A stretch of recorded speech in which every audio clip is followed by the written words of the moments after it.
오늘은 내가 믿은 바 그 믿는 것이 무엇이냐라고 하는 제목으로 하나님 말씀을 나누고자 합니다. 오늘 이 36장 말씀을 여러분이 읽었듯이 전 이 말씀을 읽으면서 역사적 사건이긴 하지만 우리가 좀 더 영적으로 가야 되지 않겠냐, 그런 마음을 하나님이 제 마음에 주시더라고요. 우리가 지금까지 이사야서를 보면서 하나님이 이사야 선지자를 통해서 끊임없이 말씀을 하고 있는데 이스라엘 지도자들과 백성들은 하나님의 언약 앞에 서지 못하고 있는 상황이 아니겠는가. 그래도 오늘 이 역사에 나오고 있는 히스기야 왕은 자기가 산당을 다 재버리고 오직 하나님을 바라보겠다고 결단을 했던 왕이 히스기야 왕이었습니다. 하지만 지금 현실은 어떻게 됐습니까? 현실은 이 예루살렘 주변으로 아수르 군대 18만 5천이 둘러싸고 있는 지금 현실에 있는 지금 역사적 사건이 36장 말씀입니다. 서론적으로 여러분은 이미 지난 주간 우리가 결론이라는 제목으로 한 주간을 살아왔습니다. 그 결론이라는 생각을 가지고 오늘 서론을 보시면 좋겠습니다. 이미 우리는 그리스도로 말미암아 모든 축복을 다 받은 인생입니다. 여러분, 그리스도 아니면 이 땅을 살릴 수 있는 답이 있습니까? 없습니다. 이 땅의 문제는 가만히 보면 우리에게는 경제 문제, 남편 문제, 자녀 문제, 건강 문제, 이게 진짜 우리에게 문제라고 보이지만 사실은 그 문제 아닙니다. 진짜 문제는 뭐냐? 인간이 하나님을 만나지 못하고 있는 게 진짜 문제예요. 인간이 하나님의 축복을 받아야 될 인간인데 사단의 손에 잡힌 문제가 진짜 문제입니다. 하나님의 말씀을 따라가야 되는데 하나님의 말씀을 따라가지 않고 죄를 짓고 있는 문제가 진짜 문제 아닙니까, 여러분? 근데 하나님이 우리에게 예수 그리스도를 말미암아 거기에서 빠져나오도록 은혜를 주셨습니다. 이미 우리는 답을 가지고 있고 해답을 가진 사람이기 때문에 우리가 가야 될 방향은 다른 게 아닙니다. 하나님의 나라예요. 근데 우리가 현실을 가만히 보니까 우리의 힘으로는 하나님 나라를 이룰 수 없어요. 하나님께서 우리에게 약속하셨습니다. 성령의 충만함을 받으라. 그래서 하나님은 우리에게 모든 축복을 이미 예배해 놓으셨고 응답의 문들 열어 놓으셨습니다. 오늘 우리의 인격이, 여러분의 생각이, 여러분 마음이, 여러분이 감정이 하나님을 향하기를 예수 이름으로 축복합니다. 그래서 하나님 우리에게 답을 주셨어요. 그리스도께만 집중하면 너희 인생 모든 것 내가 다 끝낼게, 해결할게 말씀하시는 겁니다. 하지만 우리가 하나님께 집중하려고 마음을 먹었는데 집중하다 마라. 그냥 조금만 집중하고 기다리면 하나님께서 모든 응답의 문들을 열어 가시는 겁니다. 근데 그걸 기다리지 못했던 게 히스기야였고 하나님의 언약을 놓쳐버린 게 언약의 백성들이었습니다.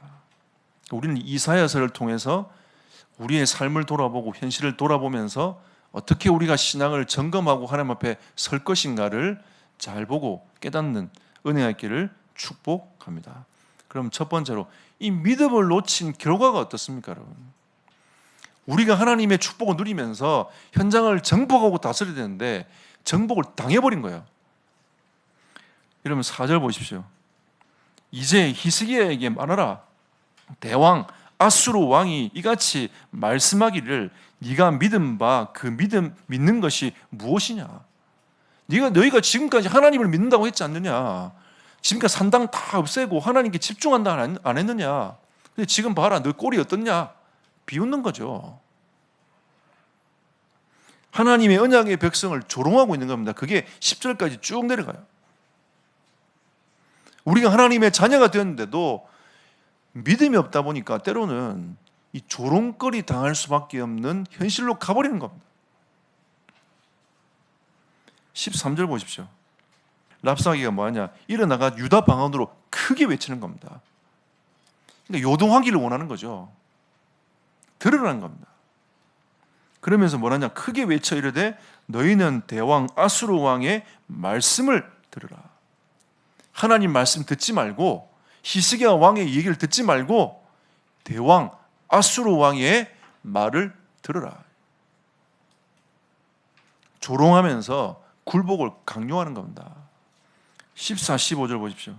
히스기야가 너희에게 여호와를 신뢰하게 하려는 것을 따르지 말라. 너희 지금 실제를 바라는 거죠. 전도자의 말을 듣지 말라는 겁니다. 현실을 보고 낙심하라는 겁니다. 이게 지금 세상의 메시지예요. 지금 수많은 메시지를 쏟아내고 있지 않습니까? 하나님 있느냐? 어떤 분 그래요. 하나님이 계시면 코로나는 왜 생기냐면서. 여러분, 이 코로나의 문제는 어떤 문제냐? 여러분, 이 세상 문제입니다. 이게 창세기 11장 문제인 거예요. 창세기 6장 문제인 겁니다. 인간이 하나님을 떠나서 온 문제란 말이에요. 하나님은 그런 세상에게 우리에게 빛의 메시지를 주신 겁니다. 그리스도로 말미암아 너희가 거기서 구원받을 수 있다. 그리고 16절 17절 보십시오. 여러분, 지금 이 세상은 육신적인 걸 줘서 영적인 것을 빼앗아갑니다. 먹는 거 여러분 잘 안 먹어도 괜찮아요. 하나님은 우리에게 진짜 것들을 주기를 원하십니다. 그게 영적인 거예요. 좀 다른 사람들이 하고 싶은 거 못하면 좀 어떻습니까? 진짜 사단은 그걸 딱 마음에 두게 만들어가지고 영혼을 딱 빼앗아가 버립니다. 하나님의 은혜를 빼앗아가 버리고 하나님 주신 진짜 축복을 못 누리도록 빼앗아가 버린다니까요. 18절부터 20절까지 보십시오. 이 랍사게가요 이렇게 얘기합니다. 히스기야 왕이 봐봐, 하나님이 너희를 건지실 것이다 이렇게 말을 해도 너희가 속지 말라라고 하는 거죠. 아수르와 그 당시에 바벨론 지역하고 이 애국까지 다 거의 점령했단 말이에요. 그 시대의 세계를 지배하고 있었던 아수르니까. 지금까지 믿고 있던 그 신들을 믿고 있던 그 나라들이 다 망했지 않느냐. 아수르의 신 앞에 다 굴복했지 않느냐. 너희가 믿는 신도 마찬가지다. 지금까지 다 무릎 꿇었으니까 너희 신도 무릎 꿇게 될 것이다. 조롱할 만하죠. 근데 더 안타까운 거는 뭐냐? 그런 현실로 내몰렸다는 겁니다. 언약의 백성들이. 우리가 조금만 믿음을 갖고 주여 해버리면 응답의 문이 쫙 열릴 텐데 그거조차 못할 영적 힘조차 없는 영적 상태에 머물러 버렸다는 거죠.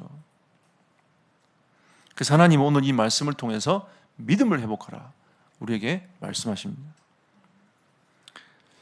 히브리서를 통해서 이 말씀을 조금 적용을 해보도록 하겠습니다. 히브리서 배경은 지금 계속 핍박과 어려움이 오고 있는 그 상황에서 너희들이 이런 상황에 있지만 낙심하지 말라고 하는 겁니다. 우리에게는 믿음의 선진들이 있지 않느냐. 그런 어려운 상황이 있었지만 그 믿음으로 그들은 다 승리했다. 그래서 하나님 우리에게 요구하시는 게 뭐냐? 히브리서 11장 6절에 믿음이 없이는 하나님을 기쁘시게 할 수 없다. 하나님은 우리에게 그 믿음을 요구하시는 겁니다. 하나님이 기뻐할 수 있는 가장 중요한 길은 믿음 앞에 서는 것이다. 그리고 믿음 있는 자는 히브리서 11장 38절에 보니까 그 믿음의 사람은 세상이 감당치 못할 자가 될 것이다. 여러분, 세상을 이길 수 있는 가장 중요한 길이 여러분에게 어떤 문제가 와도 그걸 능히 이길 수 있는 길이 그리스도를 믿는 믿음입니다. 오늘 마가복음 9장과 마태복음 17장에 나와 있는 이 내용은 똑같은 내용입니다. 믿음만 있으면 된다는 거죠. 믿는 자에게 능치 못할 일이 없다라고 했습니다. 여러분, 과연 우리 교회가 시대를 살리는 제자들을 키우는 교회가 될 수 있겠습니까? 여러분? 여러분이 세계복음화 5천 종족과 237 나라 살릴 제자가 될 거라고 여러분 확신하십니까? 믿는 자에게 능치 못할 일이 없다고 했습니다. 여러분도 예수 이름의 권세를 부르면 현장 장악하고 변화시킬 수 있습니다. 여러분이 현장에 있는, 가정에 있는 모든 문제 예수 이름으로 기도하면 하나님 응답하실 겁니다. 어둠의 권세가 꺾일 거예요. 여러분 두려워하지 마세요. 예수 이름의 권세는 어마어마합니다. 겨자씨만한 하나의 믿음만 있으면 이 산을 들어서 저 바다에 빠지는 우리가 생각지도 못한 놀라운 일이 벌어진다고 주님은 말씀하고 있지 않습니까? 하나님은 우리에게 위대한 믿음을 요구하시는 게 아닙니다. 겨자씨 하나를 만한 믿음을 하나님 요구하시는 거예요. 여러분, 겨자씨만한 하나님의 믿음만 있으면 하나님이 문을 열어가시겠다. 여러분, 오늘 여러분과 저에게 이 겨자씨 하나의 믿음이 회복되기를 축복합니다. 예. 진짜 예수 그리스도 이름의 권세를 사용하면서 마음껏 누리는 언약의 백성이 되기를 축복합니다. 결론 맺겠습니다. 그러면 하나님이 행하시겠다. 하나님이 행하시겠다는 겁니다. 이 36장의 이 메시지는 열왕기하 18장부터 20장까지의 내용이 그 속에 딱 담겨 있습니다. 여러분, 이번 주간 미션 드릴게요. 열왕기하 18장부터 20장까지 여러분 3장을 꼭 한 주간에 읽으셨으면 좋겠습니다. 그러면 아마 이 36장 메시지가 훨씬 더 풍성하게 이해가 될 겁니다. 그럼 열왕기하 19장 이 18장부터 20장까지의 내용 중에 이 19장 34절 37절 말씀이 핵심이에요. 이 장군이 와가지고 계속 조롱을 하니까 히스기야 왕이 하나님께 무릎을 딱 꿇습니다. 하나님, 저들이 조롱하고 있지 않습니까? 지금 우리의 상황은 이렇습니다. 겨자씨만한 하나님의 믿음이 없어가지고 우리가 지금 당하고 있는 이 고통이 아닙니까? 처음에는 야심차게 산당도 다 버리게 만들고 하나님을 의지하고 갔는데 현실에 딱 부딪히니까 그게 두려웠던 거예요. 여러분들이 오늘 그래 맞아, 나는 오늘 믿음을 해보고 가야지 하고 딱 현실에 딱 가보면, 현장에 가보면 그게 두려운 거예요. 과연 이게 될까? 막 고민이 드는 거죠. 이게 지금 히스기야의 모습이었단 말이에요. 근데 히스기야는 뭐 했습니까? 하나님께 무릎을 딱 꿇어버렸어요. 그래서 하나님이 뭐라고 하냐? 내가 너 이스라엘 백성들을 보호할 것이다. 아수르에서 구원할게. 걱정하지 말라고 하나님이 히스기야에게 말씀하시는 거예요. 그리고 어떻게 됩니까? 하나님이 주의 천사를 보내어서 아수르 18만 5천 군대를 꺾어버렸다. 히스기야는 손은 안 썼어요. 가만히 보고 있었습니다. 하나님이 행하심을 보았어요. 이게 전도입니다, 여러분. 이게 하나님의 백성이 누려야 될 복음인 거예요. 하나님이 어떻게 하시는 거 보는 겁니다. 이런 문제 저런 문제에서도 괜찮습니다, 여러분. 하나님이 어떻게 하시는가.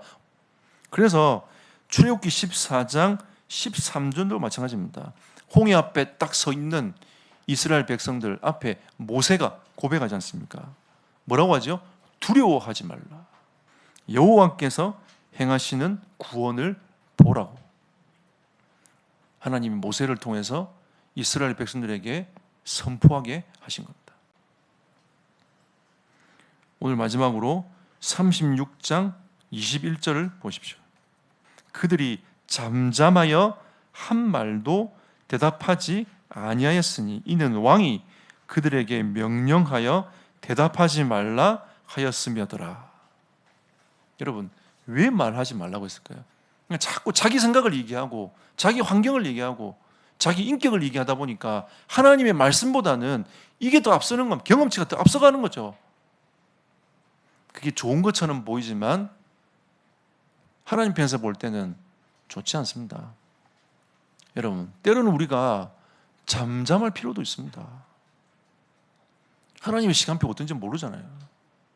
안타까운 사람들 많아요. 여러분, 진짜 응답받는 사람보다 안타까운 사람들이 훨씬 더 많습니다. 우리가 이런 문제 저런 문제 속에 있으면 어떡하지?